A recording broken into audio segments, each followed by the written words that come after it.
സുവർണക്ഷേത്രത്തിൽ വെടിയൊച്ച.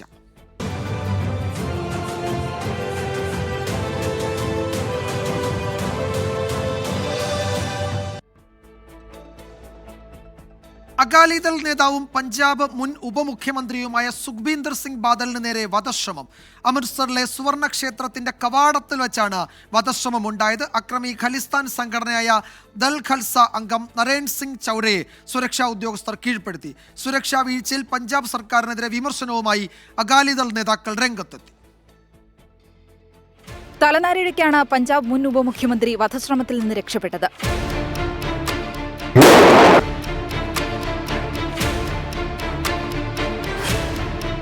ഇന്ന് രാവിലെ സുവർണക്ഷേത്രത്തിന്റെ പ്രധാന കവാടത്തിന് മുന്നിൽ വെച്ചായിരുന്നു വധശ്രമം. സമീപത്തേക്ക് നടന്നെത്തിയ അക്രമി വെടിയുതിർക്കുകയായിരുന്നു.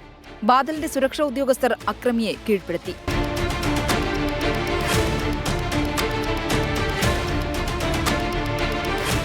ക്ഷേത്രകവാടത്തിന്റെ ചുവരിലാണ് 2 വെടിയുണ്ടകളും പതിച്ചത്. ഖാലിസ്ഥാൻ സംഘടന ദൽ ഖൽസ അംഗം നരേൻ സിംഗ് ചൗരയാണ് അക്രമിയെന്ന സുരക്ഷാ ഉദ്യോഗസ്ഥർ തിരിച്ചറിഞ്ഞു. അക്രമിക്കെതിരെ UAPA കേസ് ഉൾപ്പെടെ നിലനിൽക്കുന്നുണ്ട്. മുൻകൂട്ടി ആസൂത്രണം ചെയ്ത തയ്യാറെടുപ്പുകളോടെയാണ് അക്രമി എത്തിയതെന്ന് പോലീസ്. ਸਾਡੀ ਪੁਲਿਸ ਦੀ ਜਿਹੜੀ ਅਲਰਟਨੈਸ ਹੈ ਔਰ ਜਿਹੜੀ ਡਿਪਲੋਇਮੈਂਟ ਸੀ ਉਹਦੇ ਕਰਕੇ ਇਹ ਸਾਰੀ ਜਿਹੜਾ ਅਟੈਕ ਕੀਤਾ ਗਿਆ ਦੀ ਕੋਸ਼ਿਸ਼ ਕੀਤੀ ਗਈ ਅਟੈਕ ਦੀ ਉਹਨੂੰ ਫਾਇਲ ਕੀਤਾ ਗਿਆ। ਸਾਡੇ ਮੁਲਾਜ਼ਮ ਰਿਸ਼ਪਾਲ ਸਿੰਘ, ਜਸਬੀਰ ਤੇ ਪਰਮਿੰਦਰ ਇਹ 3 ਬੰਦਿਆਂ ਨੇ ਬੜਾ ਅਲਰਟਨੈਸ ਦਾ ਸਬੂਤ ਦਿੱਤਾ. അക്രമിയെ പോലീസ് വിശദമായി ചോദ്യം ചെയ്തു വരികയാണ്. സംഭവത്തിന് പിന്നാലെ ബാദലിന്റെ ഭാര്യയും SADയുടെ MP-യുമായ ഹർസിമ്രത് കൗർ സുവർണക്ഷേത്രത്തിലെത്തി. വൻ സുരക്ഷാ വീഴ്ചയാണ് ഉണ്ടായതെന്നും ആം ആദ്മി സർക്കാർ മറുപടി പറയണമെന്നും അകാലിദൾ ആവശ്യപ്പെട്ടു. ആക്രമണത്തെ കോൺഗ്രസ് അപലപിച്ചു.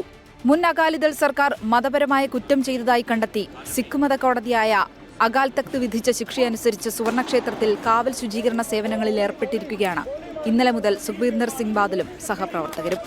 24 ഡൽഹി.